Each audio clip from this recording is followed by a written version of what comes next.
mais um Up. Quem tá feliz aí, gente, por estar aqui? Eu amo o Up. É um culto pra gente, né? Os um pouco mais velhos.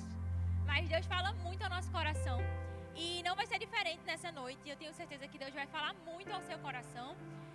O tema, como todo mundo já sabe, é o Deus que não muda.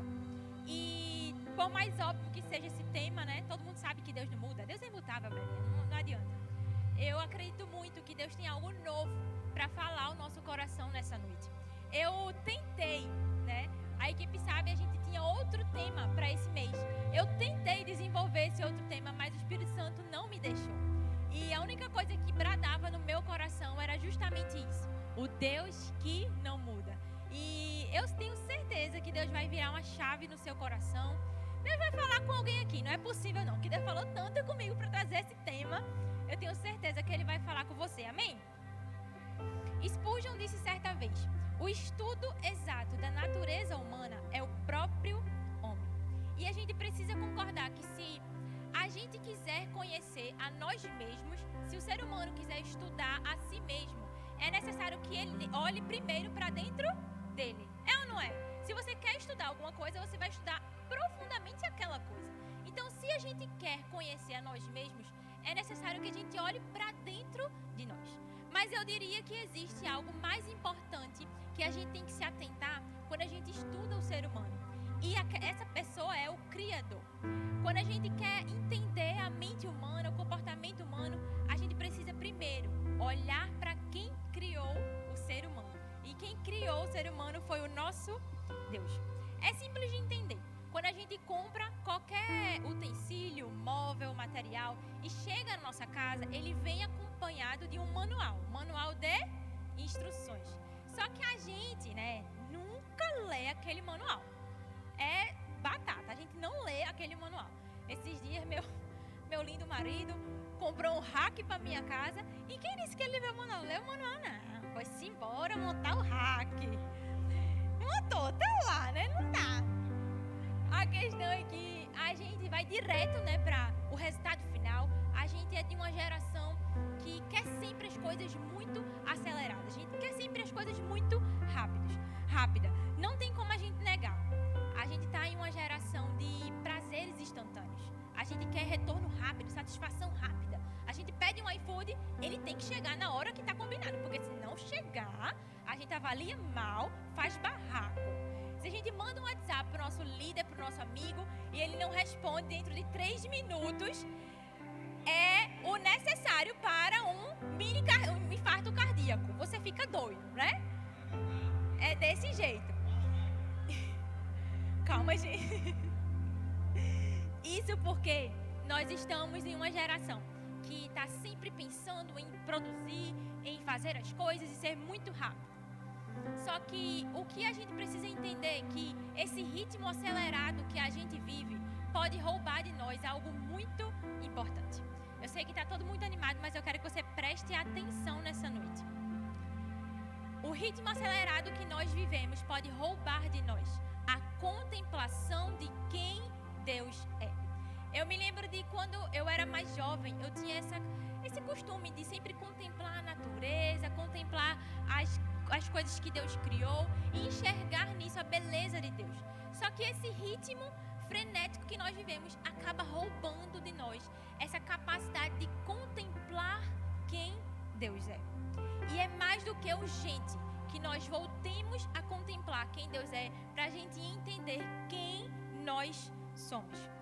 O que eu quero te dizer com tudo isso é que nada mais deveria prender a nossa máxima atenção do que o nome, a natureza, a obra, as ações do Deus que nós chamamos de Pai.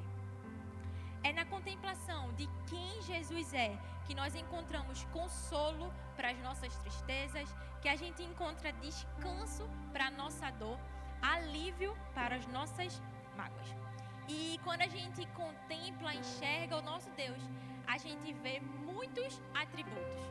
A gente vê que Deus é fiel, que Ele é justo, que Ele é onipotente, que pode fazer todas as coisas. Mas a gente também enxerga um Deus que não muda. E é sobre isso que a gente vai falar hoje, sobre a imutabilidade de Deus. Malaquias 3:6, que foi o versículo que deu tema a essa ministração, fala assim: porque eu, o Senhor, não mudo. Por isso, ó filhos de Jacó, não sois consumidos. Esse texto é uma declaração que o Senhor disse, né, para os filhos de Jacó, ou seja, para o seu povo, os filhos de Israel, povo escolhido por Deus, que ele, o Senhor, não mudaria. E que por isso, aquele povo não precisava se preocupar, não precisava temer, porque Deus não muda. A resposta para qualquer tipo de problema que nós enfrentamos, seja emocional, financeiro, profissional, Deus não muda. Se você pensar e lembrar dessa verdade, todos os seus problemas, todos os seus questionamentos se tornam em nada diante da imensidão que é o nosso Deus. Olha para a pessoa que está do seu lado aí e diga assim: ei, Deus não muda. E hoje, para a gente entender melhor essa verdade, nós vamos falar sobre um trio muito poderoso na Bíblia. Foram 3 homens de Deus que você talvez não vai encontrar na sua vida. Um avô, um filho e um neto tão influentes e tão poderosos como foi Abraão, Isaac e Jacó. A gente vai aprender, né, a partir da vida desses 3 homens, que são separados de nós por 4.000 anos. São gerações diferentes, mas que continuam nos inspirando e nos ensinando que o tempo pode mudar, as pessoas podem mudar, tudo pode mudar, mas o nosso Deus, não. E em primeiro lugar, a gente vai entender que Deus não muda em sua essência. Eu queria que você olhasse de novo para a pessoa que está do seu lado. Agora eu queria que você olhasse bem direitinho para ela. Pode olhar. Olha aí para a testa, para o olho dela. Se tem pé de galinha, se está meio enrugadinho. Tá meio acabadinho, né? As meninas são mais espertas, usam botox. Deus manda dinheiro, Deus, por favor. Mas eu fiz questão que você olhasse para a pessoa que está do seu lado, para que você entendesse que a nossa substância, a nossa matéria está se deteriorando. Você já não é mais o mesmo de alguns anos atrás, eu não é? O irmão tá olhando pra minha cara assim, tipo, Você já não tem mais o corpinho que tinha alguns anos atrás, o mesmo ritmo que tinha. Por que isso acontece? Porque a nossa matéria, a nossa substância está se deteriorando. As nossas células já não são mais as mesmas. Na natureza, a mesma coisa. As montanhas, né, quando elas estão no inverno, em alguns lugares, estão cobertas por neve. E em algumas ocasiões, quando o verão chega, aquela neve se transforma em água, né, no estado líquido. Ou seja, tanto nós como na natureza, a substância está mudando. A substância está se deteriorando. Só que a substância, a essência de quem o nosso Deus é, não muda. Você consegue pensar que essas eras, os tempos que passaram, tudo isso o nosso Deus passou e não tem sequer uma ruga na testa do nosso Deus. Não tem nada que altere a essência de quem Deus é, a essência do Deus a quem você chama de Pai. Deus é perpetuamente o mesmo. Você consegue entender a imensidão disso? E o mais forte para mim é que Deus, ele não muda em sua essência, nem mesmo quando Jesus vinha à Terra em forma humana. Jesus, ele esteve aqui em nosso meio, ele sentiu os nossos anseios, ele sentiu fome, sentiu sede, sentiu o que é estar em uma pele humana e mesmo assim, a essência do nosso Deus não mudou. A essência de Deus não se corrompeu, mesmo quando ele esteve aqui. A essência do nosso Deus não muda. Tiago 1,17 fala assim: toda boa dádiva e todo dom perfeito vem do alto, descendo do Pai das luzes, que não muda, como sombras inconstantes. Uma sombra varia de acordo com a fonte de luz que existe no local. Se essa fonte de luz for o sol, por exemplo, quando o sol for embora, a sombra deixa de existir. O que Deus fala para mim e para você nesse texto é: meu filho, eu não sou como uma sombra inconstante, que hoje é, que hoje não é. Eu permaneço o mesmo. Se eu falei algo para você, eu irei cumprir. Se eu disse que estaria com você, eu vou estar. Não existe nenhuma possibilidade de variação no nosso Deus. Os nossos amigos podem variar. As pessoas que estão ao nosso redor podem ser hoje e não ser amanhã. O seu emprego, a não ser que você seja um concursado público, sei lá, é hoje e não é amanhã. É ou não é, minha gente? Quem é CLT sabe que passa um perrengue para manter o emprego. Mas por quê? As coisas nessa terra mudam. Mas o nosso Deus não. E o primeiro homem que eu queria destacar hoje no nosso trio seria Abraão. Abraão, ele foi chamado por Deus para sair da sua casa, da sua parentela. Todo mundo conhece a história. Quando ele tinha 75 anos. Quando Abraão tinha 75 anos, eu acredito que ninguém aqui tenha, Deus chamou Abraão para viver um novo desafio, né? Para começar um desafio extraordinário. E aqui eu abro um parêntese para te dizer que não existe hora, lugar, idade para que Deus faça algo novo na sua vida. Se você acha que é tarde demais para estudar, para abrir o seu negócio, para casar, meu irmão, eu preciso dizer, não está tarde, amém? Deus pode começar uma obra extraordinária na sua vida, independente da sua idade, do seu vigor, da sua força. Mas voltando para Abraão, Abraão conhecia a essência de quem Deus era. Abraão era conhecido como o pai da fé. Era ou não era, minha gente? Conhecido como o pai da fé. Mas eu preciso te dizer que nem sempre foi assim.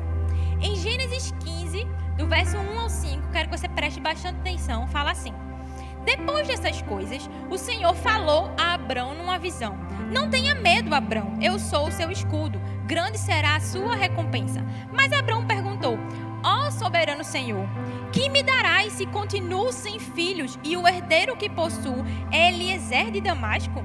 E acrescentou: tu não me deste filho nenhum. Um servo da minha casa será o meu herdeiro. Então o Senhor deu-lhe a seguinte resposta: o seu herdeiro não será esse. Um filho gerado por você será o seu herdeiro. Abraão começa dizendo a Deus: Deus, o Senhor me prometeu uma descendência poderosa na terra, mas eu não tenho filhos. O Senhor não me deu filhos. Tudo bem, tá, o Senhor não quer me dar, então eu vou fazer do meu servo o meu herdeiro, o herdeiro de todas as coisas. Abraão estava erguendo muros de incredulidade. Abraão não estava crendo que Deus poderia fazer na vida dele. E eu e você, às vezes, não fica tão longe de Abraão, né?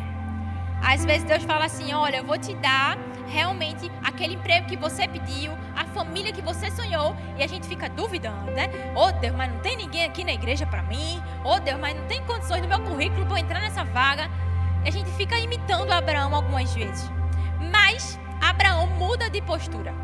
No verso 6, continuando o texto, ele fala assim: levando para fora da tenda, disse-lhe: olhe para o céu e conte as estrelas, se é que pode contá-las. E prosseguiu: assim será a sua descendência.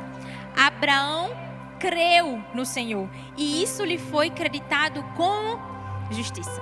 Quando Deus leva Abraão a contemplar a grandeza, né, o que Deus fez, todas as estrelas, Abraão entende que Deus ele não iria mudar e que ele iria cumprir a promessa.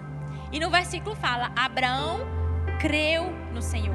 Abraão muda sua postura e agora, por entender que Deus não muda em sua essência, Abraão diz: está certo, Deus, agora eu creio em ti.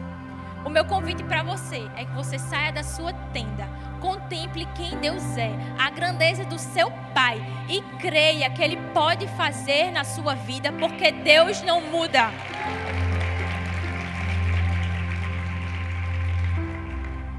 Só que a história de Abraão não para por aí. Vocês vão me lembrar que quando Abraão, né, finalmente tem Isaac, o filho da promessa, e Isaac cresce, Deus faz o quê? Pede Isaac a Abraão em sacrifício. Finalmente, aquele filho desejado, esperado, Deus diz assim: Abraão, eu quero que você sacrifique. E aí, gente, é impressionante. Se você for estudar a Bíblia em Gênesis 22, Abraão, ele obedece de imediato ao Senhor, misericórdia. Imediato ao Senhor, quando ele pede Isaac. Isso mostra pra gente que Abraão entendeu que Deus não mudaria em sua essência. E o mesmo Deus que deu o seu filho, que fez ele ter um filho mesmo em sua velhice, era o Deus que iria fazer Isaac sair daquela situação, prover um cordeiro, fazer alguma coisa. Mas ele obedeceu ao Senhor de primeira. Abraão agora sabia que Deus não muda. E eu e você precisamos acreditar que o nosso Deus não muda em sua essência. Em segundo lugar, a segunda verdade que vamos aprender hoje é que Deus não muda em seus planos. Quem aqui já precisou mudar de plano? Quem aqui já precisou de um plano B para a sua história? Todos nós já precisamos. Inclusive, eu precisei esses dias. Vocês sabem que a gente casou recentemente, né? E a gente tem um apartamento e a gente pediu para que um arquiteta fizesse o projeto dos armários, porque o apartamento é muito pequeno, é uma casinha de pombo. Então a gente disse assim, por favor, né? Faça aí o projetinho, e a gente pagou por esse serviço. Só que o que aconteceu, minha gente? A arquiteta simplesmente errou o meu projeto todo. Só que eu só soube desse erro dela, quando o marceneiro já tinha feito as peças. Quando eu peguei o projeto com ela, né, e disse assim, levei na loja do marceneiro, a empresa que ia fazer meus móveis, disse, olha, a arquiteta fez as medidas, está tudo certo aqui, faça aqui meus móveis. Aí ele pegou e fez de acordo com a arquiteta. Esse é o procedimento normal. Carlinha, é ou não é? Cadê Carlinha? É ou não é? Mas a minha arquiteta não era tão competente como Carlinha. Amiga, ela errou. E meus armários chegaram gigantes. Minha gente, você não tem ideia. Não tem ideia. O meu apartamento é desse tamanho. Os armários pareciam de uma casa, de uma mansão. Eu lavando os pratos, o armário estava aqui na minha cara. É sério. E aí, minha gente, isso me custou um prejuízo, porque eu tive que mandar tirar todos os móveis, mandar o marceneiro ajustar, encurtar, fazer o que ele conseguisse com meus móveis, para poder eu viver naquela casa. E tudo isso me fez mudar de planos. Primeiro porque o meu plano da estrutura da minha casa não era aquele, eu vou ter que mudar tudo. E segundo que eu vou ter que desembolsar uma coisa que eu não tinha, não era planejado, né, para este momento. Mas Deus vai prover. Aleluia. Eu acho que isso era um teste de Deus. Você não vai falar que eu não mudo, né? Pois bem, né? Eu vou continuar provendo. Acredite que eu não mudo. Eu acho que foi meio que isso. Mas a história é que todos nós temos planos B e a gente muda, né, de planos. Mas isso não acontece com o nosso Deus. Você consegue imaginar que Deus mudaria de plano? Que alguma coisa na sua vida pegasse Deus de surpresa a ponto de fazer Ele mudar de plano na sua vida? De forma nenhuma. Nós podemos mudar os nossos planos, porém Deus não muda os dele. E assim como nós humanos temos planos, Deus também tem para mim e para a sua vida. Talvez o seu relacionamento acabou, você tinha planejamento para casar com aquela pessoa e ele simplesmente acabou esse relacionamento.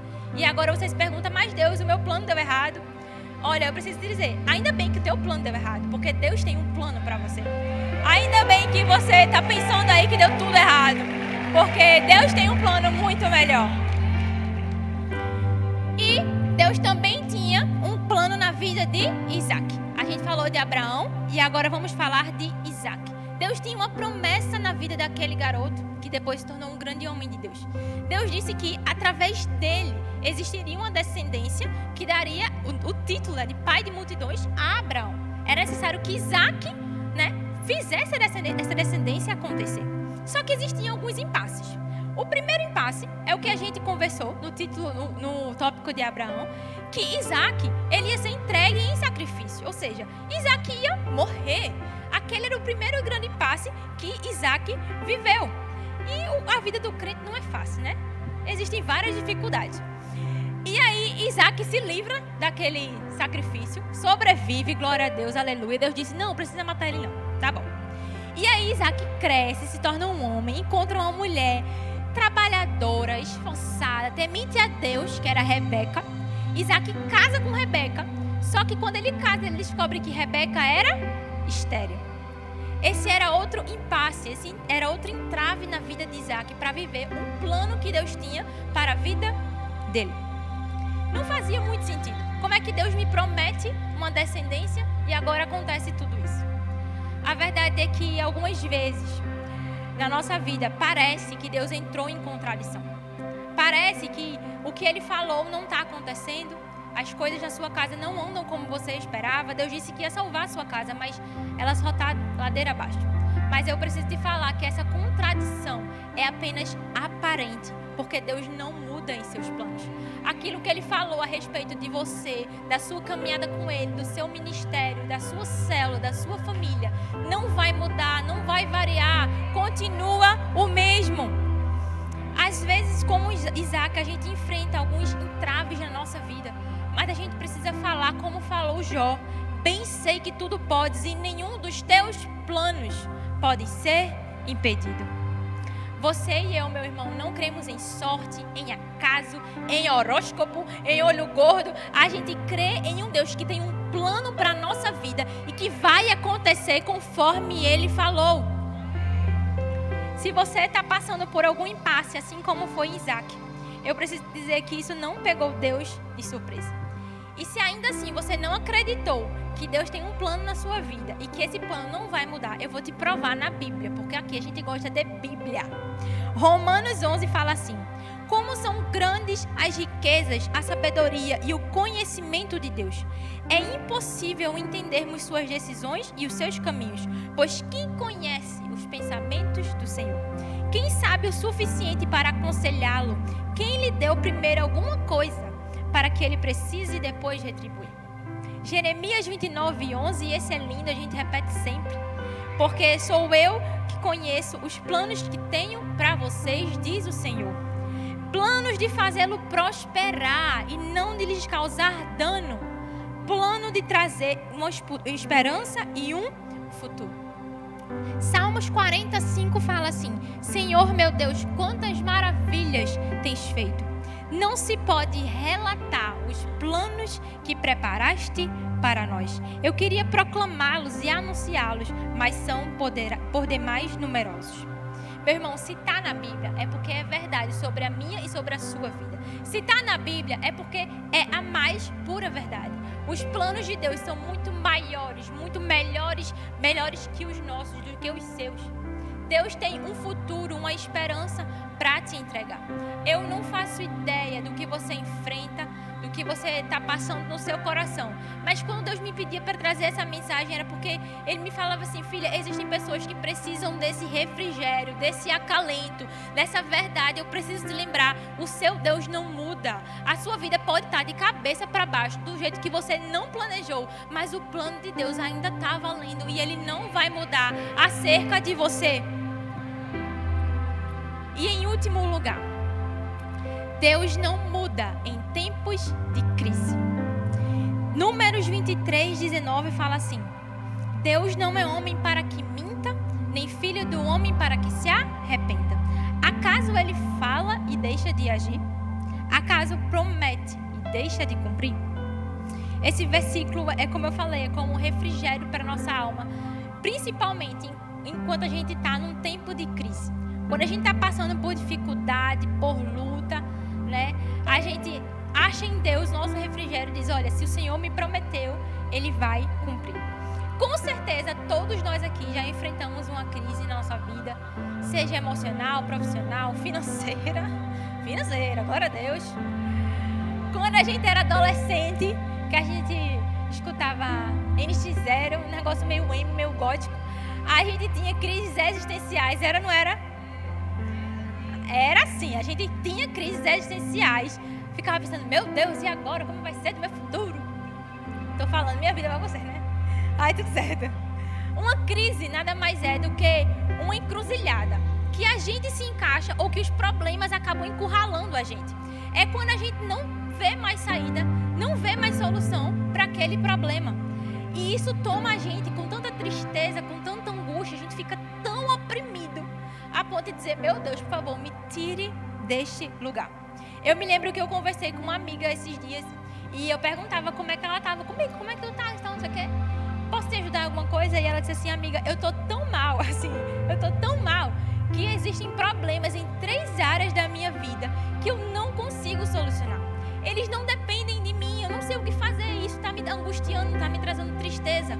Aquela minha amiga estava no meio de uma crise. E por mais que a crise traga medo, insegurança, né, instabilidade, habilidade, até um pouco de desespero às vezes, elas servem para forjar quem nós somos e para revelar Deus para a gente de uma maneira diferente. É no meio da crise que Deus se revela como provedor. É no meio da crise que Deus se revela como o seu pai, como alguém que vai te proteger, que vai te guiar. E se tem uma pessoa que passou por crises na Bíblia, foi Jacó.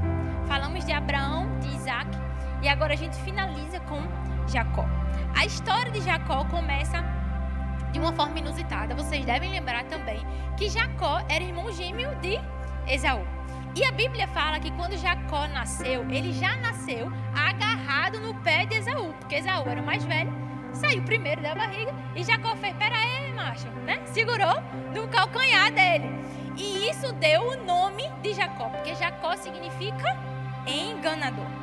Só que aí os meninos cresceram, né? Se tornaram homens. Esaú gostava muito de caça, e um belo dia Esaú voltando, né, da sua caçada lá, cansado, morto de fome, parecendo meu marido quando chega em casa depois do trabalho. E aí Jacó disse assim, Esaú, eu tenho uma sopinha aqui para tu. E Esaú, claro que eu quero. Só que aí Jacó disse, olha, eu só lhe dou se você me der os seus direitos de primogênito. Naquela época existiam bênçãos especiais para quem era o primogênito. Então Jacó disse assim, olha, eu lhe dou a sopa, mas você me dá os seus direitos. E aí Esaú simplesmente despreza a sua primogenitura e diz assim, tá bom, tudo bem. E aí quando chega o dia de Isaac abençoar o mais velho, que no caso seria Esaú, tá todo mundo prestando atenção? Amém. Você precisa estar comigo, ok? Vamos lá. Quando Isaac finalmente vai abençoar o mais velho, que seria Esaú, Jacó descobre, passa na frente, afinal ele já tinha conquistado, né, aquela bênção, e finge que era Esaú. Isaac já estava velhinho, cego, então finge que era Esaú e recebe aquela bênção da primogenitura. Quando Esaú descobre que foi enganado pelo seu irmão, fica furioso e segue em busca de Jacó a fim de matá-lo. Jacó então começa uma trajetória de fuga do seu irmão. Ele começa a fugir de onde ele estava e ele passa por 2 lugares. E é sobre esses 2 lugares que eu queria falar com você. O primeiro lugar que Jacó passou foi em Betel. Repete comigo, Betel. Em Betel, em Gênesis 28, fala que Deus derrama bênçãos abundantes sobre Jacó. É da iniciativa de Deus abençoar Jacó. Então Deus ali em Betel abençoa Jacó com a descendência forte na terra, com várias bênçãos. E Deus toma essa iniciativa de abençoá-lo. Isso nos ensina que mesmo quando a gente erra, mesmo quando a gente sai fugido, independente dos nossos pecados, Deus ainda continua a nos abençoar. Ele ainda está com a gente. No meio de tanta confusão, no meio de tanta crise, Deus ainda está conosco. E o segundo lugar que Jacó passa, né, no meio dessa fugida dele, foi Peniel. Repete comigo, Peniel. Só que em Peniel, nesse momento, Jacó já não esperava mais a bênção, a iniciativa de Deus, de forma como se Deus estivesse abençoando. Mas em Peniel, Jacó sabe que Deus não ia abandoná-lo em tempos de crise, que Deus não ia mudar em tempos de crise. E foi Jacó quem disse assim, agora eu não vou deixar você sair daqui enquanto você não me abençoar. Jacó aprendeu em Betel que Deus nos ama, Deus está conosco mesmo em tempos de crise, que Ele não muda. E em Peniel, Jacó disse assim, ei, agora eu entendi, o Senhor não muda. Eu não saio daqui enquanto o Senhor não me abençoar. Jacó entendeu que Deus não muda, mesmo no pior caos da vida dele. A gente precisa lembrar que Deus não vai se alterar no seu plano, no seu propósito, mesmo quando a gente estiver num buraco que talvez a gente mesmo entrou. Talvez nós mesmos criamos aquela situação, aquela dificuldade, mas mesmo assim, Deus não muda. Minha gente, Deus não muda quando a gente erra, quando a gente está passando por uma situação difícil. Ele não vai mudar e Ele permanece o mesmo. O que eu queria falar para você é que você não está à deriva. Você não está sozinho. Você não está abandonado pelo seu Deus. Mas Ele pede para te falar que Ele continua com você. Que Ele não mudou. Ele não é só o Deus dos seus pais, dos seus avós. Ele é o seu Deus. É o Deus que está com você por onde quer que você vá. Quero que você fique de pé no seu lugar.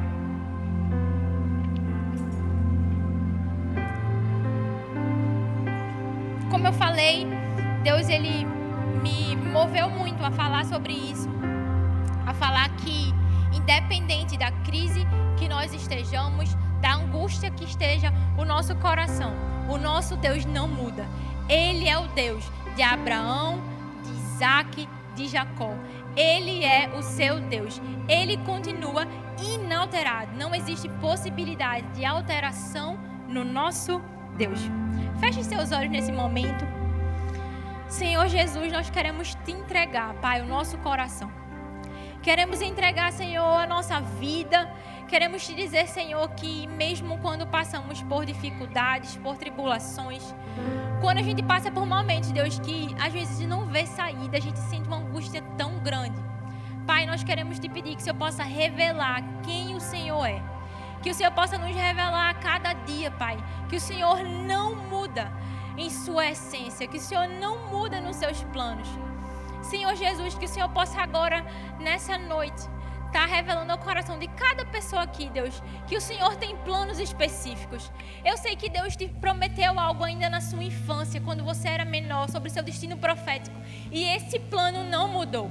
Se Deus te falou que iria fazer, Ele vai fazer. Senhor, nós dependemos de Ti. Nós entregamos o nosso coração. Nós colocamos a nossa vida à Tua disposição, Senhor, porque nós cremos que o Senhor não muda.